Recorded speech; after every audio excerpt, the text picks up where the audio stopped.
신종 바이러스가 처음으로 퍼질 당시 베트남에서는 한국인들을 강제로 내쫓고 일부 시민들은 한국에 대한 부정적인 여론을 조성하고 불매운동까지 벌이기도 했습니다.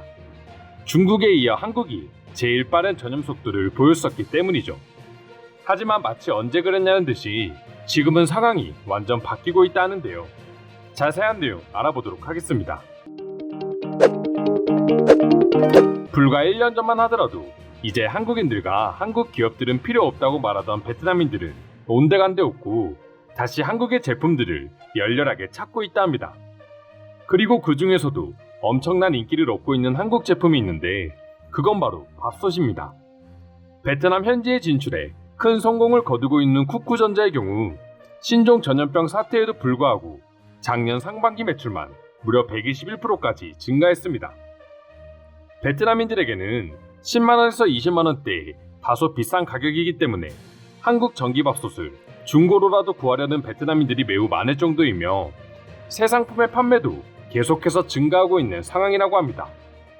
업계의 분석에 따르면 아무래도 인구 구조상 젊은 층의 비율이 높고 베트남의 젊은 층 사이에서는 한류 문화가 너무나도 퍼져 있기에 밥솥을 비롯해 여러 가지 한국 제품에 대한 인기가 계속해서 올라가고 있다 합니다. 또한 베트남 국민들의 소득 성장 역시 과거와는 달리 이제는 가격이 조금 비싸도 한국 밥솥처럼 좋은 품질의 제품을 살 수 있는 원동력이 되고 있습니다. 신종 전염병이 퍼지면서 대다수의 베트남인들이 그랬던 건 아니지만 그래도 일부 시민들 사이에서는 한국 제품에 대한 불매운동이 벌어지기도 했었기에 이런 실적은 굉장히 놀랍다고 할 수 있습니다. 비록 백신이 나오기는 했지만 아직까지 전염병이 계속해서 잡히지 않고 있는 와중에 지난 2일 기준 쿠쿠전자의 베트남 법인 매출은 지난해 대비 무려 401%까지 증가했다고 합니다. 2018년 처음 베트남의 법인을 설립하고 신종 바이러스라는 최악의 3년 동안 세운 기록이라고는 믿기 힘들 정도의 수치입니다. 그만큼 베트남 국민들이 한국 밥솥에 얼마나 열광하고 있는지에 대한 증거이기도 하죠. 밥솥뿐만 아니라 정수기나 공기청정기 등 한국의 가전들이 하나둘씩 베트남 시장을 장악하고 있고 베트남 국민들도 한국산이라면 믿고 사는 경향이 커져가고 있다 합니다. 그리고 한국식 밥솥의 인기는 오로지 베트남에만 국한된 것도 아닙니다. 세계 최대 쇼핑몰인 아마존을 통해서도 한국 밥솥의 주문량은 계속해서 올라가고 있고 이를 직접 사용한 서양인들의 만족 후기도 전해지면서 동남아 시장뿐만 아니라 미국과 유럽 시장까지 범위를 확대하고 있다는데요. 한국식 전자밥솥에 대해 베트남인을 포함해 여러 해외 네티즌들은 어떤 반응을 보여주고 있는지 지금부터 자세히 소개해드리도록 하겠습니다. 처음 한국 밥솥으로 밥을 했을 때는 정말 끔찍했어. 최악의 밥이 나왔거든. 하지만 설명서에 나온 대로 먼저 쌀을 헹구고 물 비율을 조절하니 환상의 밥을 만들 수 있었어. 한국 밥솥의 장점은 단순히 쌀만 넣을 수 있다는 게 아니야. 닭부터 국물, 그리고 고구마 등 아주 다양한 용도로 이용할 수 있지. 밥솥에서 막 지어진 따뜻한 밥을 한국인들이 주걱으로 부르는 도구로 한 입 떠먹고 거기에 김치를 얹어 먹으면 최고의 한식을 경험할 수 있을 거야. 먹어보지 않았다면 무슨 맛인지 아무도 상상할 수 없어. 이제 베트남에서 밥솥을 사용하지 않는 내 지인들은 없을 정도로 난 한국 밥솥 전도사가 되어가고 있어. 사실 조금 비싸기는 했지만 하루 이틀 쓸 것도 아니기에 쓰다 보면 돈은 전혀 아깝다는 생각이 들지도 않아. 한국계 미국인으로서 저는 부모님이 어릴 적부터 항상 밥솥으로 요리를 해주었기 때문에 미국에 와서도 밥솥으로 요리하는데 어려움이 없었습니다. 저에게는 최고의 주방 요리 중 하나이죠. 그렇게 한국의 밥솥이 좋다고 해서 나도 구매해봤는데 생각보다 사용법이 너무 어려워. 유튜브를 통해 배우고는 있는데 한국인이 와서 제대로 한번 딱 가르쳐줬으면 좋겠어. 좋은 밥솥은 30-40만원 정도로 매우 비싸지만 그것은 세상에서 가장 놀라운 쌀을 만들어냅니다. 비싸긴 해도 최고의 쌀을 맛보고 싶다면 그만큼의 충분한 가치가 있으니 꼭 투자해보시길 바랍니다. 지금 한국에서 박사 생활을 하고 있는데 엉망일 정도로 너무 힘들어. 하지만 그 힘든 생활 중에서도 유일하게 내 인생에 기쁨을 준 건 밥솥이었어.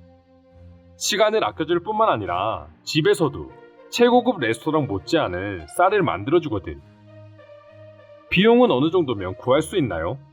한국에 살고 있지는 않지만 과거 한국에서 경험한 쌀이 너무나도 그리워요.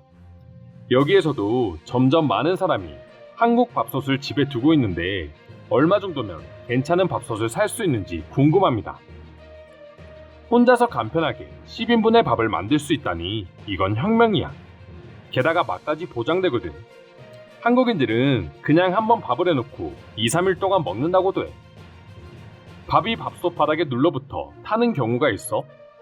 내가 산 밥솥은 어떻게 요리하든 항상 바닥이 타버리거든. 한국산이 아니라서 그런 거야. 어디 제품을 샀는지는 모르겠는데 한국 밥솥은 아무리 저렴한 제품을 산다고 해도 설명서대로 요리하면 밥솥에 밥이 눌러붙을 일은 전혀 없어. 난 보통 냄비에만 밥을 해먹었어. 그러다가 우연히 한국의 밥솥을 리뷰하는 영상을 보고 굉장히 놀랐어. 쌀을 씻고 버튼 몇 번을 누르면 내가 원하는 가장 알맞은 상태로 밥을 지을 수 있었어. 나도 한국에 1년째 거주 중인데 난 밥솥을 구입하지 않았어. 한국은 굳이 밥솥이 없더라도 즉석밥이 상당히 발달되어 있기 때문에 필요가 없거든. 심지어 가격도 상당히 저렴하기에 굳이 밥솥의 필요를 느끼지 못하겠어. 밥솥도 놀랍지만 한국은 밥을 지을 때 수돗물로 지을 수 있어서 너무 행복했습니다. 물도 깨끗하고 밥을 맛있게 요리해주는 이런 기계들까지 완벽하니 너무나 행복해요. 한국의 밥솥은 기능이 너무 많아. 백미, 현미, 잡곡, 심지어는 죽도 해먹을 수 있어. 이 기능을 모두 다 확인하는 데까지 한 달이나 걸렸지 아마. 거기에 추가로 요즘 나오는 밥솥에는 냉동밥 모드라는 것이 생겼습니다. 밥을 지어서 냉동 용기에 담아 냉동실에 넣어서 보관하면 한국인들이 자주 먹는 즉석밥과 비슷합니다.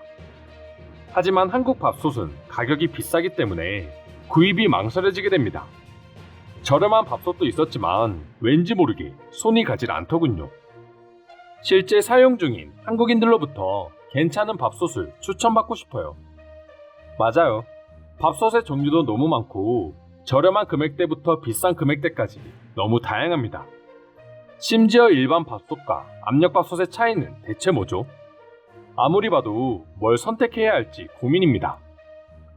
한국의 밥솥이 어떤 나라에서는 혼수 물품으로 취급받는 곳도 있었어.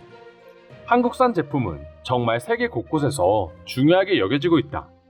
그리고 가격적인 부분은 그 기능들을 모두 사용할 때쯤이면 절대 비싼 게 아니라는 걸 알게 된다고 해. 한국 밥솥이 그렇게 좋다고 한다. 그래서 나도 이번 기회를 통해 구입하게 됐어. 하지만 $500 이상의 값을 주고 저것을 굳이 사야 하나 싶을 정도로 만족스럽지는 않았어. 이상으로 베트남에서 인기를 얻고 있는 한국 밥솥에 대한 해외 반응 살펴보았습니다. 오늘도 끝까지 영상 시청해주셔서 감사드리며 여러분들의 구독과 좋아요는 영상 제작에 큰 힘이 됩니다. 이상 종크TV였습니다.